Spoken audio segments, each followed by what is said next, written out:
In spite of thinking a lot, I finally came to a certain decision. So let's start all my 11th plans and yeah. So see, till class 10th it was my state board, UP board, and it was Hindi medium. That was the problem.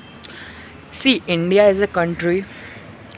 I won't say कि हिंदी से कुछ नहीं होता है, ये वो काफ़ी लोग करते हैं, that's pretty fine, but it's all about resources and I want a lot of resources and मेरी family में mostly people are from English, ठीक है, and so अगर मैं उनसे पूछता हूँ कुछ भी so they definitely want me to hear in English because उनको terms नहीं पता रहती हैं हिंदी में and yeah like 10th तक तो हो गया बट 11th में I had to take a good decision.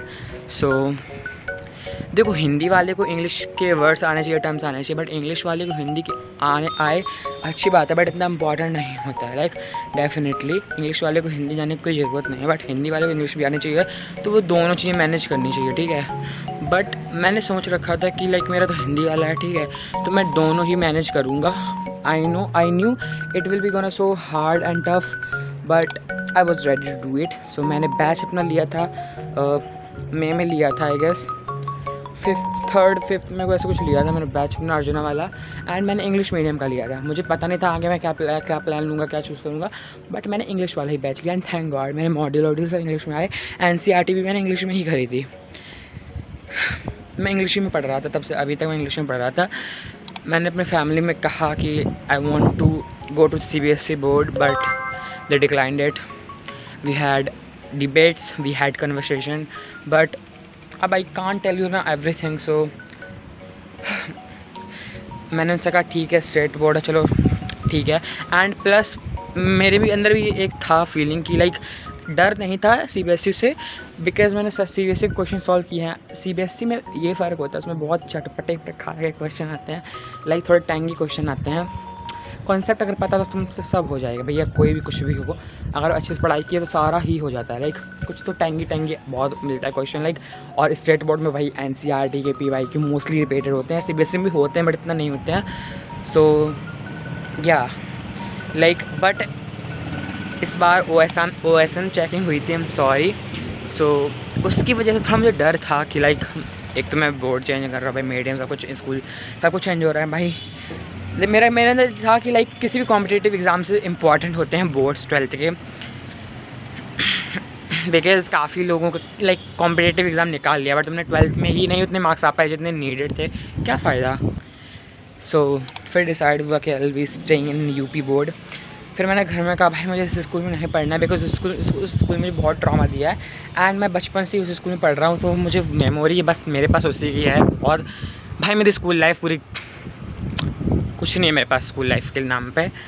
And या सो मैंने बहुत आर्ग्यू किया एंड इट्स जस्ट बिकॉज मेरी मम्मी टीचर हैं उस स्कूल में. सो भाई मैं क्या ही बोलूँ लाइक ओके. सो मैंने कहा मैं दूसरे स्कूल में पढ़ूँगा, तीसरे स्कूल. एक तो भाई मैं जहाँ रहता हूँ वहाँ पर स्कूल की इतनी कमी है, लाइक लिटरली कमी तो वैसे नहीं है, 4-5 स्कूल हैं, गवर्नमेंट वाला है और बाकी सारे प्राइवेट कॉलेज प्राइवेट स्कूल हैं. एंड या सो अब मुझे इसी स्कूल में पढ़ना पड़ रहा है भाई.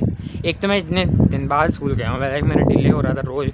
एक तो मेरा था मेंटल प्रेशर, मेरे घर वाले तुम स्कूल जाओ ये वो.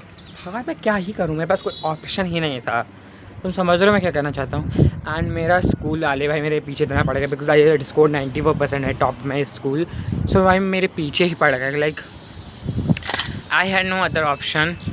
फिर सब कुछ चल रहा था एंड मैंने सोचा भाई इसमें जो रजिस्ट्रेशन फॉर्म में भर रहा था, मैंने सोचा मैंने हिंदी भर दिया था रजिस्ट्रेशन फॉर्म में मीडियम में. फिर मैंने सोचा इसमें इंग्लिश भी तो भर सकते हैं बिकॉज इसमें स्कूल का पूछा नहीं है ना मीडियम का. फिर मैंने अब मम्मी को बताया एंड फिर उन्होंने प्रिंसिपल सर से पूछा, मेरे क्लास टीचर से पूछा, दे ऑल सेड कि हाँ भर सकते हो. तो I am the only one जिसने इंग्लिश में भरा है. So now I am from English medium UP board and थोड़ा डर है. लाइक देखो इंग्लिश मेरी देखो इतनी तो महान नहीं है, इतनी तो मेरी फ्लुएंस नहीं है इंग्लिश, बट आई थिंक इतनी है कि समझ में आ जाएगा एग्ज़ाम देने को. एंड आई थिंक प्रैक्टिस हो जाएगी. तो बस मुझे थ्योरी पार्ट का लग रहा है कि like how will I recall it, how I remember everything, because अभी तक सब हिंदी में किया है. सो देखो 5 सब्जेक्ट्स हैं, PCM एंड हिंदी और इंग्लिश. तो हिंदी और इंग्लिश तो वैसे ही पढ़ने पड़ेंगे 10th की तरह. लैंग्वेज सब्जेक्ट हैं, बट बहुत कुछ है भाई उसमें पढ़ने को, इतना ईजी नहीं है, स्पेशली 12th की. बिकॉज लाइक ईजी तो एक कई तरीके से होता है ये लैंग्वेज सब्जेक्ट, बट काफ़ी चीज़ें ना रिकॉल करनी है, याद करनी है. सो ऑब्वियस है, फ्री में कौन नंबर देगा तुम्हें. हम बात करते हैं मैथमेटिक्स की. Mathematics is all about question practice and like जो स्टेटमेंट वाले आएंगे उसको हैव टू प्रैक्टिस. लाइक 2 साल में इतनी प्रैक्टिस हो ही जाएगी कि like I will be able to do it. And कुछ समझ में नहीं आ रहा हो तो हिंदी तो भाई मैं पढ़ ही सकता हूँ, पर इतना समझ में आ जाएगा, इतना तो मैं बेवकूफ़ हूँ नहीं. एंड आई होप रियली कि सब कुछ सही से हो, मैनिफेस्टिंग इट. एंड बात रही फिज़िक्स कैम की, तो इसी में मुझे पूरा अपना शक्ति लगाना है ऊपर से नीचे तक. एंड या सो यही मेरा डिसीजन था कि now I am from UP board English medium. So let's see what happens. And I'm not the only one who is changing my board and medium, who is changing my medium, because बहुत सारे लोग करते हैं, board change करते हैं, school change करते, medium करते हैं. इट्स फाइन, होता है, हो जाता है, लोग मैनेज कर लेते हैं, अच्छा स्कोर करते हैं. एंड 11th का मेरा यही है, तो सिलेबस भी साथ साथ मैथमेटिक्स में मेरा सेट हो चुका है, बेसिक मैथ हो चुका है, क्वाड्रेटिक हो चुका है, और सीक्वेंस सीरीज मेरा 4 लेक्चर हुए हैं. डिस्क्रिमिनेटिव फंक्शन वो स्टार्ट हो चुका है. केमिस्ट्री बात करते हैं, मेरा मोल कॉन्सेप्ट हो चुका है. स्ट्रक्चर ऑफ एटम में भी मेरे 3 बचे हैं लेक्चर, वो हो जाएगा जल्दी. एंड आईयूसी में मेरा एक लेक्चर गया था स्टार्टिंग का, first time structure of complete देखो, तो उसमें 2 सेकंड चैप्टर चला है उसी का, तो मुझे करना केमिस्ट्री फॉलो बिहाइंड. एंड बात करते हैं फिजिक्स में मेरा हो चुका है, यूनिट हो चुका है, मेरा बेसिक मैथमेटिक्स हो चुका है, मोशन एंड हो चुका है, मेरा मोशन एंड हो चुका है, मेरा नहीं मोशन नहीं है, मैं भी 2 लेक्चर कंप्लीट किए हैं. एंड अब मेरा क्वेश्चन एनालिसिस स्टार्ट हो गया है. सो यही था. थोड़ी और मॉड्यूल्स वगैरह भी लगा सको, बिकॉज टाइम ही नहीं मिलता है, मेरे पास बैकलॉग्स ही बहुत हैं. So I need to be very productive again, and that's for today's one. Do let me know how is this going your life, and please do not forget to subscribe my YouTube channel because we are halfway done for 1K subscriber. That's for today's video. Thank you so much for watching. Bye bye. Subscribe. Bye.